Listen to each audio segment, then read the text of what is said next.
Hi there, I'm Teresa Anda, and welcome to the Ghana Conversations, a CDD-Ghana podcast. This podcast is an engagement platform that fosters a healthy, progressive discourse on real issues, engaging the minds of Ghanaians and dominating both online and offline conversations.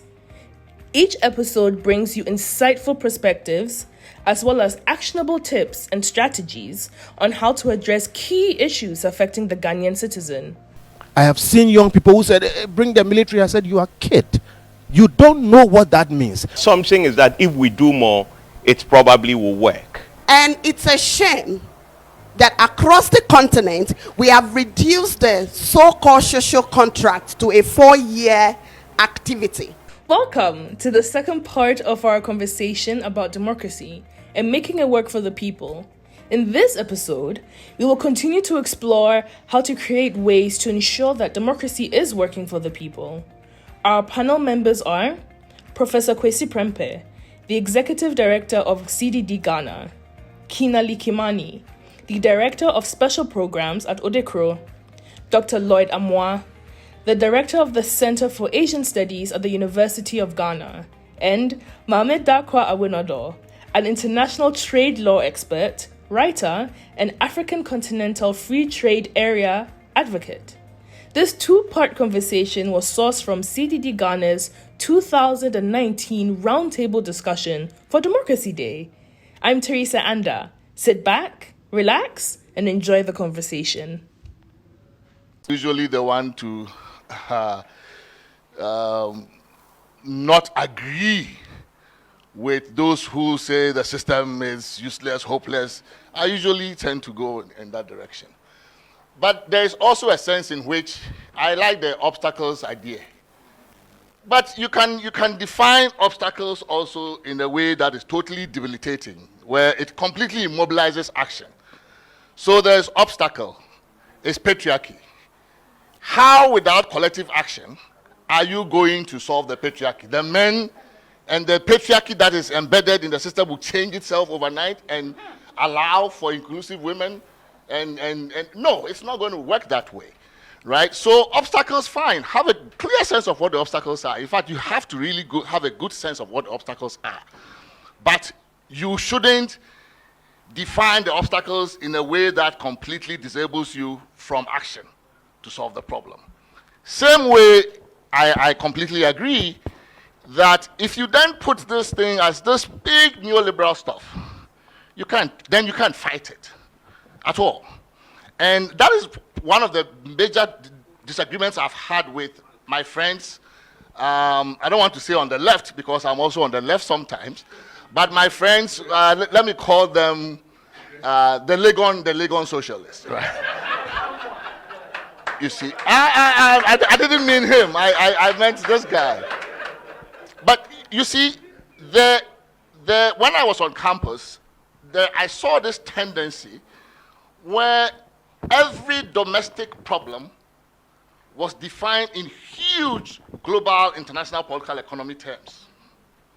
Now, if little Ghana's problem, if every problem we have here is a local manifestation of a huge global international political economy problem, then we are doomed. Then we should forget everything.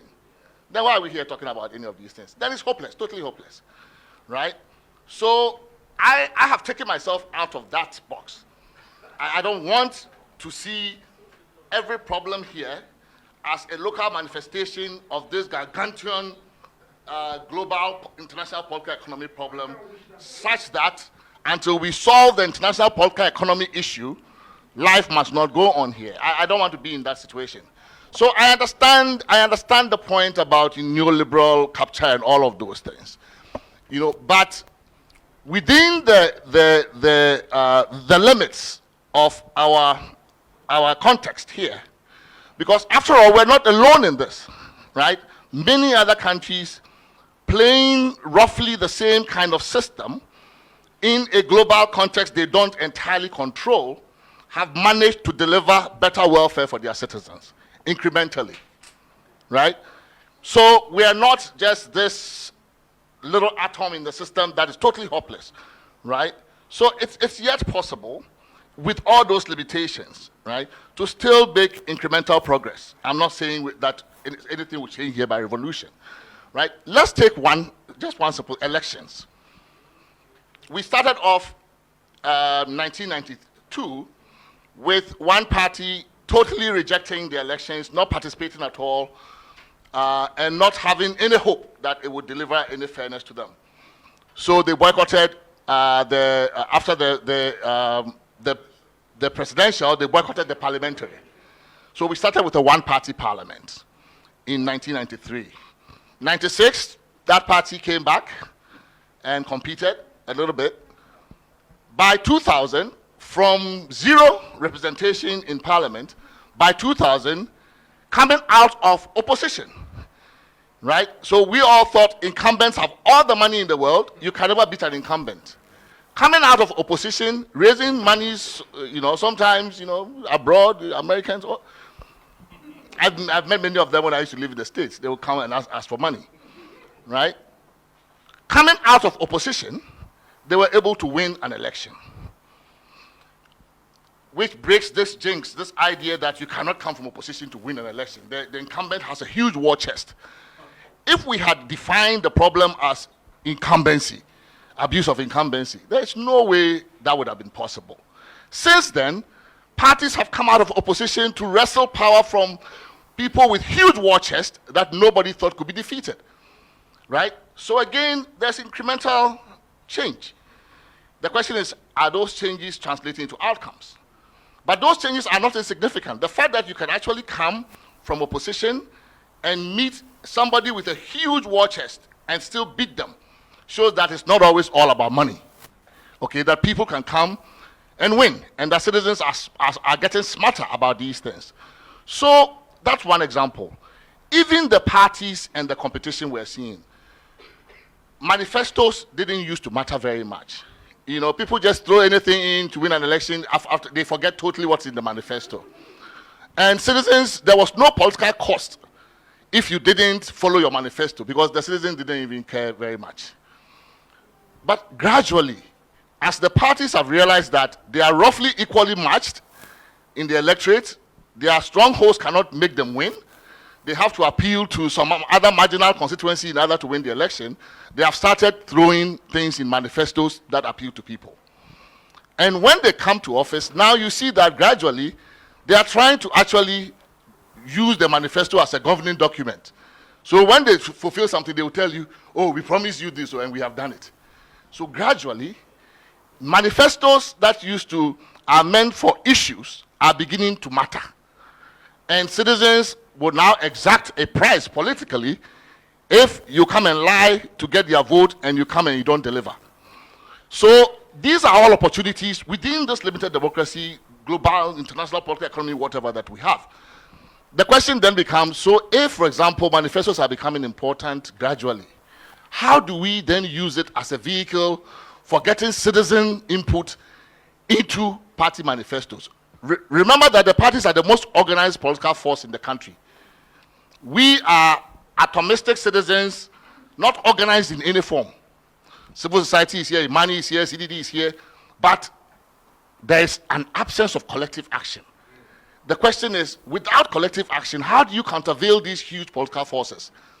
Right? So there are opportunities in the system as designed. I am a big apostle of constitutional reform. Let's change everything. I can go and sit in my room and write you a perfect constitution for Athens, that kind of stuff, right? But even I, right, with all of my idealism about these things, I am still willing to give the system a chance. And I've seen room where things are moving marginally, right? So we should define obstacles for sure, but we should also count the small victories and then sit back and analyze, how was it possible? How was it possible to defeat a president who was fighting for re-election? Never happened. There's not term limits, right? Rawlings went because of term limits. Kufuor went because of term limits. Mahama did not go because of term limits. He was the incumbent fighting re-election. But you come from outside and come and wrestle power from him. How is it possible in Africa? But we've done it. So these things show me that with work, yes, work, even if it's patriarchy, you have to work to defeat it. It will not give up on its own, right? The power, people who have power will not give it up on their own. Whether it's the gun lobby or whatever, you have to work to defeat it. So, yes, I think it is, I repeat, it's not a system for a lazy society. If you are a public that expects that politicians will do good by you, then that democracy is not for you. They've never done it anywhere on their own. Democracy just doesn't work that way. The people you vote will not do good by you if you don't police them, if you don't monitor them, if you don't make sure that your issues are their issues, if you don't take manifestos seriously, if you don't make sure you get your issues on the manifesto. All of these things must happen. So this is what I want us to talk about. How do we make that happen? Can I give you a certain eye? Is that something you wanted to say? Yeah. So what I want to say is, at the root of it is the fact that we don't see. So I don't think we are lazy. I'm not going to sit here and let people call Ghanaians lazy. It's not going to happen. No. But the point is, no, somebody said it's not for lazy. It's not for a lazy society. Okay. People who abdicate their rights and think Good. the political class will do good by them are, in my definition, a lazy society. Good. Okay. So the issue really at the bottom is why can't we seem to do any kind of collective something? Why can't we seem to work? Why can't we seem to engage? When in fact we have the time. When I was young, I didn't really think there was going to be this Ghana where lots of people put their time to religious stuff. So how many of you are members of organizations that are not religious, your high school organization, your lodge, any kind of civic? And the most, for me, okay, I said I want freedom and justice, so if it's democracy, fine. But what worries me a lot about society is that even in middle-class societies, communities, you people do not even give up your time to organize events for your children. We don't even have neighborhood. If we are a one sports nation, then maybe it's football. You men, you don't even organize neighborhood football. The thing that you love the most, I have 5 things that Ghanaian men like. One of them is football. You won't even give up your time for your children. How then are you going to engage with the political parties? Where do we suppose the capacity is going to come from? Because the only thing we've built capacity in is some hypocritical religious worship in the past 25 years.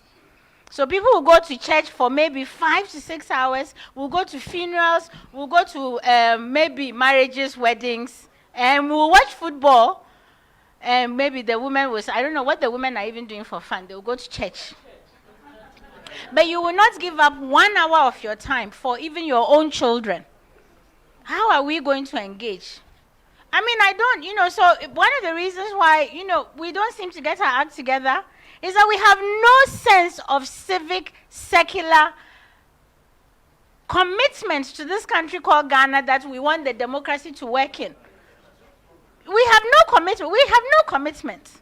So if we can't even, in the name of our children, organize some leagues, AMPE leagues, football leagues, how are you going to talk? And the politicians, they know this about us. So you have to take some of that time back from somewhere and do these things, because if we don't do it, we can't engage. If we don't do it, our children, whom you all think are going to save Ghana, are not going to save Ghana, because they haven't been raised in households where people privilege civic, democratic Ghana as much as they privilege the centers where they worship. I'm just saying, I am just saying. It's not something that you're not going to get up. Ghanaians, we like to consume other people's democracies. We like to consume other people's progress without building our own. So when we can talk, but if you're not even going to, I do other things. So I can go and talk anywhere. If you tell me I should go into the street, I'll do it because I've done this. It is not difficult to say, just think about civic Ghana. Just do something. And maybe you have a football league and then you start talking to the children about, governance, about anti-corruption work, because if you can't get together with people, because the religion isn't going to save Ghana. That's not going to happen, ever. What saves Ghana is secular, civic, well-governed a system that delivers freedom and justice. It's not religion. Religion is something you do to save your soul. But I mean, I want to go back to the point that he made. I mean, the colleague from Legon. The reality of the international system cannot be wished away. And if this democracy is to work, we have to navigate that reality, you know. Because in many ways, that reality has a concrete impact. The regulations, the laws, the whole international financial infrastructure, etc., has its sources in the international system and how it is configured, right? So I think his point, what I take from his point is, they need to look at this democracy and begin to also ask ontological questions, right? Because the key question is this: how do we philosophically frame this democracy? It's based on the atomistic individual. That is fundamentally drawn from Western liberal thought. And Ghanaian scholars have been doing a lot of good work, saying that we also need to look at those questions in order to create the democracy that you talk about, that is ours, in a sense, you know. So I think that it's not binary. We can combine the work that you talk about with work on these philosophical, metaphysical questions, right? Now, on the issue of civic questions and the rest of them, let's not forget the moral economy that we have now in Ghana. Everybody is chasing money, right? The kind of profit-driven society we've constructed has implications for even an interest in civic engagement. So how do we deal with that? I remember we tried to deal with sanitation. We had something we called Clean Ghana Now. And Kathy was there and a couple of people. It was clear the limitation was that everybody was working. And volunteerism demands time. But we have constructed this reality of existence, economic, social, around questions of you must profit. There's a certain rhythm of life, you know, which you have to kind of escape to even be able to deal with the questions that confront your own welfare. And we can't wish that away. These are real. You need to pay your rent. You need to go to work at a particular time. You need to return. You are writing proposals. You are caught in a rhythm. You know, so that's the aspect I want to add. Can I just say this quickly? Yeah, I was going to talk about the fact that one of the difficult things that even with the younger generation coming up are grappling with is because with those who've experienced you know, Ghana from whether it was a military element, all of that, for them this is like the best you can have it. And so then they tell you that, you know what, this is like, let's work out this situation. And I have one of my difficult things with when you're discussing with Africans is that we never tap into our creative ability.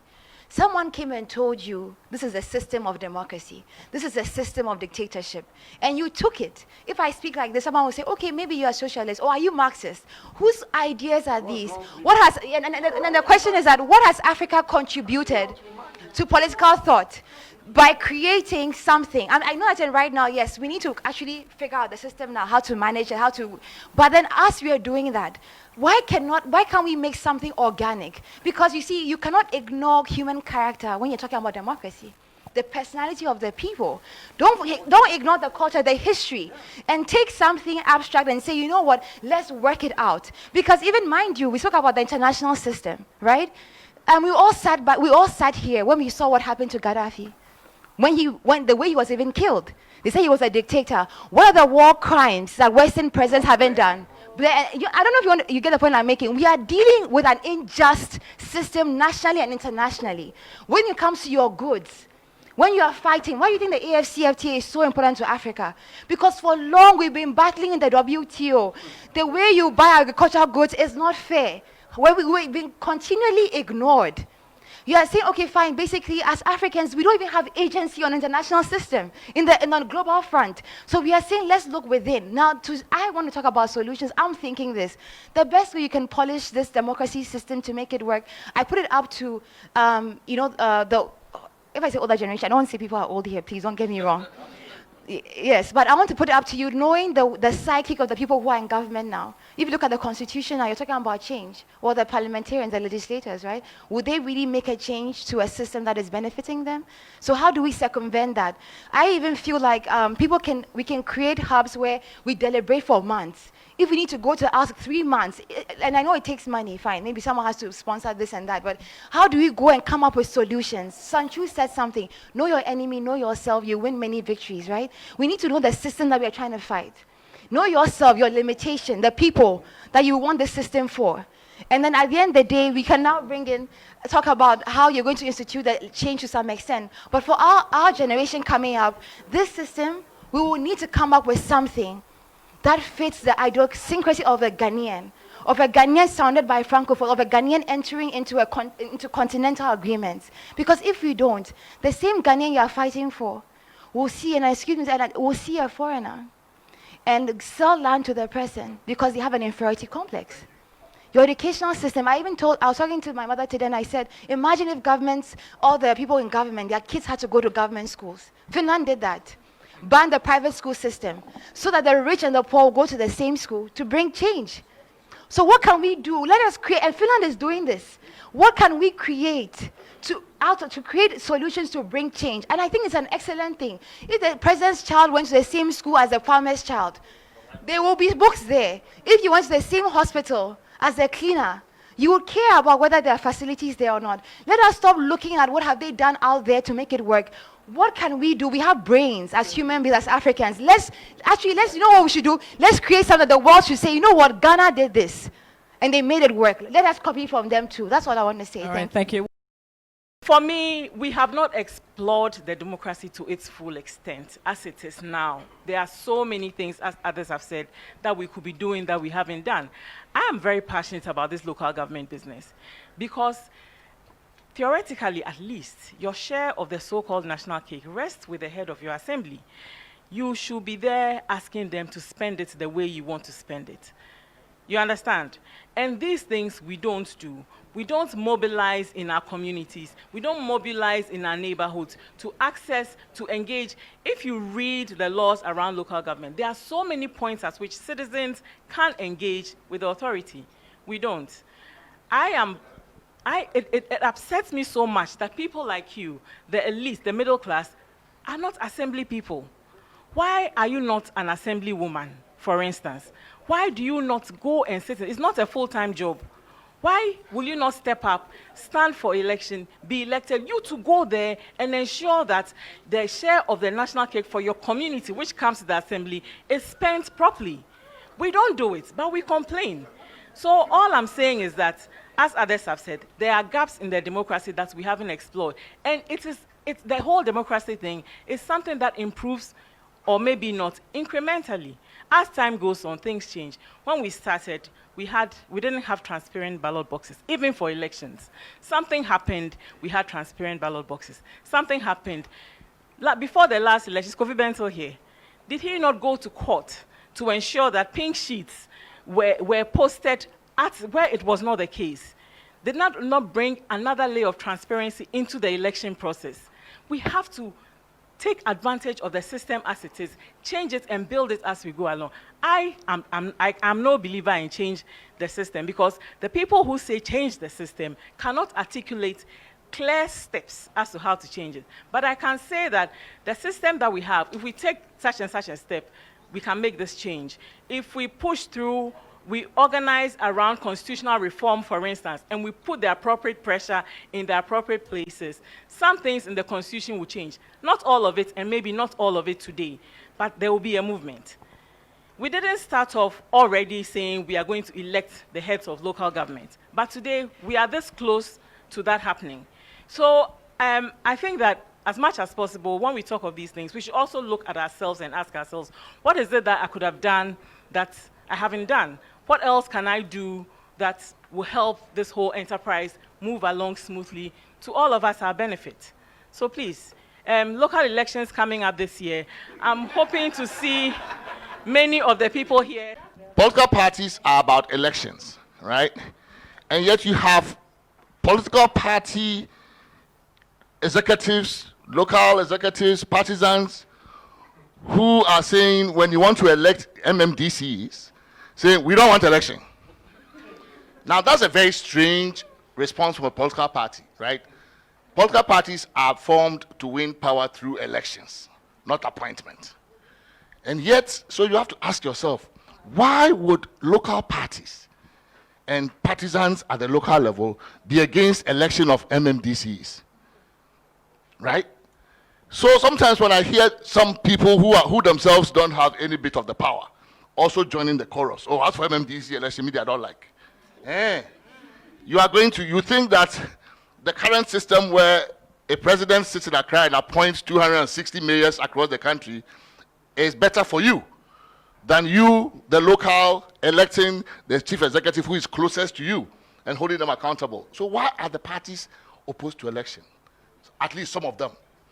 It should tell you that interests, parties have their interest, right? And if the people do not mobilize to counter those interests, the party's interest will prevail because they are a very organized force, right? So there is this, the democracy is just there, on paper. But if you don't work it, others will work it to their benefit. And that's what exactly is happening. A lot of the people we are calling elite and all of that are regular people we know. We beat them in school. Some of them beat us in school. They are our neighbors. And yet all of a sudden, they see the system, they are like, I can work it this way to the top. And we see them work it all the way to the top, and we're like, these elites. Huh? Do they work it? Oh, they work it. They work it their way. Right? They work it their way, right? So we should not, this idea of these huge monster called elite, these are ordinary people we know. Most of them are from villages, right? They are the same Ghanaians we went to boarding school with, of the same village. They come to Accra, V8, they never go back home again. Why are we afraid of these people? We shouldn't be afraid of these people. I mean, these are regular people, right? But their advantage is that they are organized and mobilized collectively. So they have power. The power is amplified by the organization.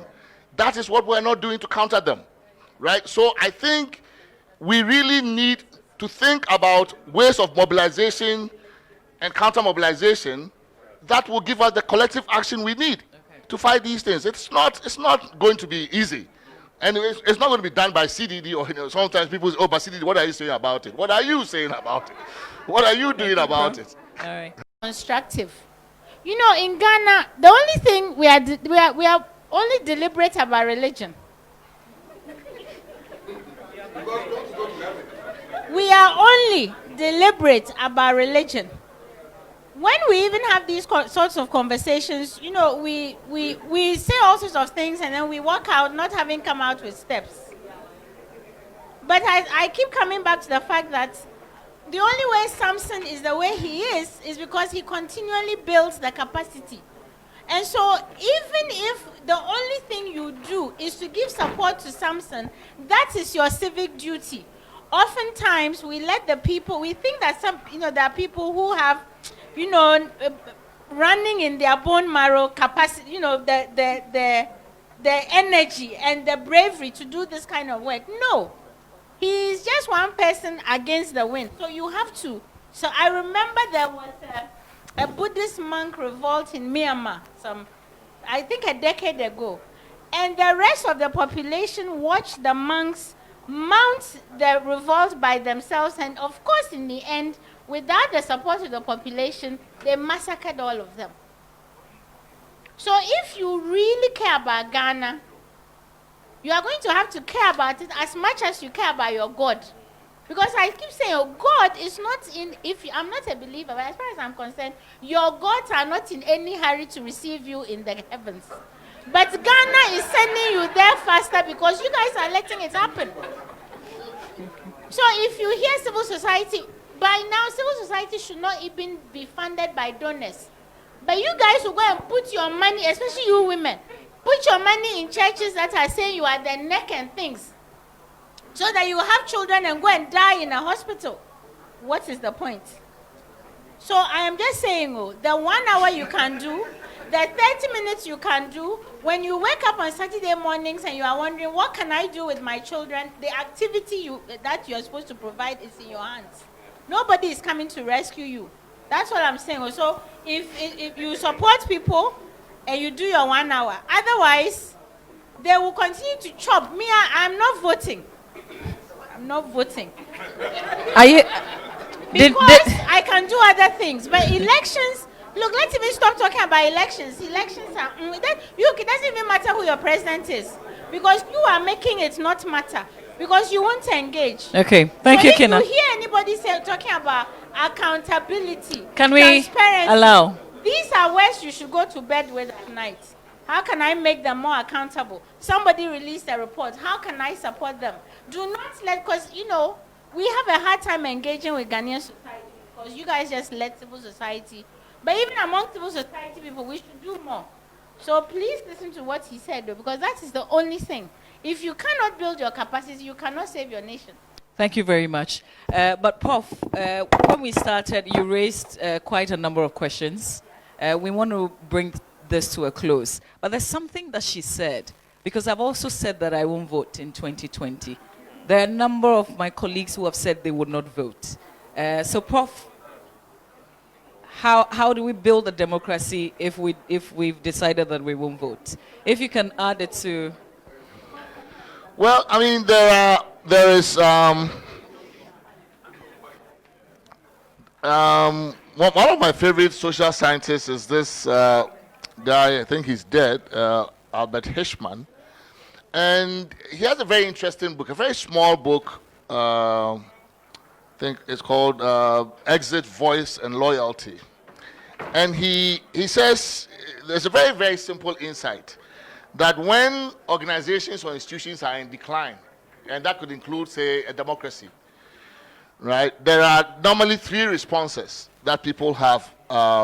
One is exit. People just leave, right? So if you see you belong to an organization, a system, a country, a political party, whatever, and you see that it is on the decline and it's not fulfilling your needs, one of the options you have is to exit. I won't vote as one of the exit options. And you think that by leaving, many of you will leave enough that you delegitimize the system and it shakes up and then it sits back again and then works for you. The exit option is not one of the options that I favor, right? Exit can take many forms. Migration, leave the country, leave the political party, don't vote, don't listen to radio. All of those things could be a number of exit options. The second option is voice. The voice option includes any number of things: voting, speaking up about what's going wrong, collectively mobilizing and acting together with others to try to change what's going on that's not good. Any number of interventions that require that, one, you are not exiting, and two, that you are not just taking the system as it is, but you are doing something affirmatively to change it. Then the third option is loyalty. Just stick with it, right? Stick with the system, and you notice that all of these options are here in Ghana today. There are some people who have chosen the loyalty option. I will belong to the system no matter what it is. I'll work the change from within quietly. They'll tell you, I'm changing the system from within, you know. So they belong to the party. They are a foot soldier. They are very loyal. They show their loyalty. They wear it on their sleeves. They are very favored by the system, and they'll tell you, oh, we are trying to change the thing from the inside. That's one option. I think that for most of us, voice is about the only option left, seriously. Some can leave. You know, some will just leave the country. A lot of young people leave. They'll go to Yankee, Libya, wherever they can go. Increasingly, it's not the option that is easy to exercise. It used to be. Increasingly, we are all stuck here physically. But even though we are stuck here physically, the middle class, somebody talked about the middle class, we are exiting in different ways. So, for example, the public boarding school, the public basic schools are not good. They are not educating our kids. And what we do, we all exit and go to private schools. And then the basic schools then decline more. Right? The roads are bad, we all buy SUVs. Or now we fly to Kumasi, right? You let your driver drive the SUV to Kumasi and you go and meet them at the airport. That's the elite. The elite have taken the option increasingly. That's what they do. They fly out. So that's an exit option. You exit the problem in the hope that it will get better, but that's actually, it doesn't get better, right? So the middle class can afford the exit solution to some extent, but it's expensive. It feeds corruption. Exiting every public problem that we face, exiting poor healthcare to go to South Africa or Morocco, exiting bad basic schools to go to private schools that are charging dollars, exiting all of these things is part of what's feeding the corruption in the system, right? So ultimately for me, voice is about the only thing that works. And there are any number of options on the voice continuum. There are so many different things we can do. Talking about it is, of course, voice. But voting, I plead with you. Voting is important, right? Can I ask you what we ask? What difference does it make? Well, the difference it makes, I have already mentioned incrementally, some of the differences that voting would make. I think that what we need to do is that we must make our politics very competitive. If we see that there are people who think we can have a three-party system, fine. If that's where you want to put your energies, that's fine. But whether or not we have a three-party or a third party, if we have only two parties, right? If we are stuck with two parties for the foreseeable future, for me, I think that making sure that our elections are free, totally free, no rigging, right? No rigging, no abuse of incumbency to rig. Making sure that there is no vote buying, yes. And making sure that the outcome of elections actually reflect the people's preferences. Making sure that the two parties that we have are equally competitive. And I'm saying that seriously. I would not want to see a Ghana where one party basically rules for 20 years. Then we are doomed. The only check we have, until we have constitutional reform, the only check we have in this system is free competitive elections. That's what sets the parties on their toes. The moment that that equilibrium shakes off, and we have a dominant party going on and on and on without any restraint, it's debatable if we can get that, right? Because, mind you, I am mindful of the points you have made. You have been talking about we have to take the character of the people, our values. The reason that I am nervous about those kinds of ideas sometimes is that what value system are we going to use to create a political system that is suitable to Ghana? We have mentioned a number of traits in our population. We like money. We don't have time to engage in civic, secular activity. We are not interested. One of the key things that strikes me in all of the discussions, of course, we've been talking about institutions and all of that. But I think what something raises is important in terms of the issue of character, right, and ethics, you know. People will run this democracy, right? But the question also becomes, what kind of people? You know, because if you look at our country, for me, a lot of the politics and the policy has tended to impose suffering and pain, you know. But our response has tended to be more institutional than about character. And we have to find a way to deal with that. Because if you have people who would reflect, you know, ethically and morally about the questions that confront our country, that is some measure of progress, if you like, along the road to getting to the point where we want to get to in terms of governance. So if you merge that with the institutions, then in many ways, I think that we would be getting the outcomes that we want. Okay. What kind of MP, what kind of minister in the heart? How do they think? Are they able or willing to put Ghana before their own basic, selfish interest? And it's a matter we have to. Some of our philosophers have raised those questions, like Jechi, who is a virtue ethicist and has been making that claim for us to go beyond just institutions and look at character. So I guess that's the point that Samson makes. Okay, I think we've done justice to this. I don't work with CDD, but I know we're not doing this because of election 2020. It's democracy month. And that brings us to the conclusion of our 2-part series on making democracy work for the people. Thank you for tuning in to this episode of the Ghana Conversations podcast. For more engaging and thought-provoking content, visit our website, www.cddgh.org, and be sure to tune in to the next episode.